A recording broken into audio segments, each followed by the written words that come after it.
Prezidento patarėjas Frederikas Jansonas štai ką pasakė apie aušriečius. Taip. Na, faktiškai taip. Prezidentas su teroristais nesidera. Jis Nemuno aušrą išvadino teroristais. Fantastika. Štai čia paskutinės naujienos. Ne, aš tuo nenoriu tikėti, kol nepamatysiu savo akim.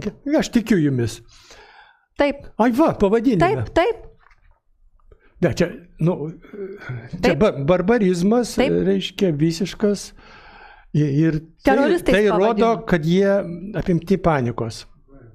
Šurajevo lygio. Ja, prezidentūra svaidosi tokiais, apkaltino, kad reiškia, Seimo narius, frakcija, kuri laimėjo beje 20 vietų. Negaliu patikėti to, ką matau. Čia yra dugnas. Ir jis pramušamas dar. Ar dar gali būti žemiau kas nors? Aš nežinau, pažiūrėsim.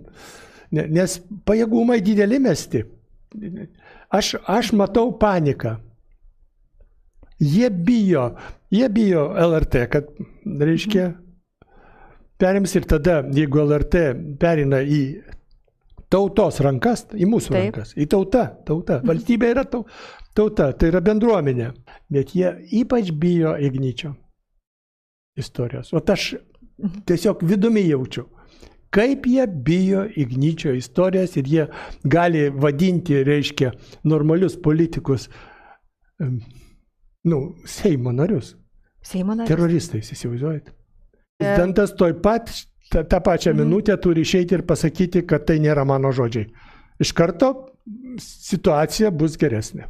Na, bet matytis taip mano. Tai tada jo bėda jau.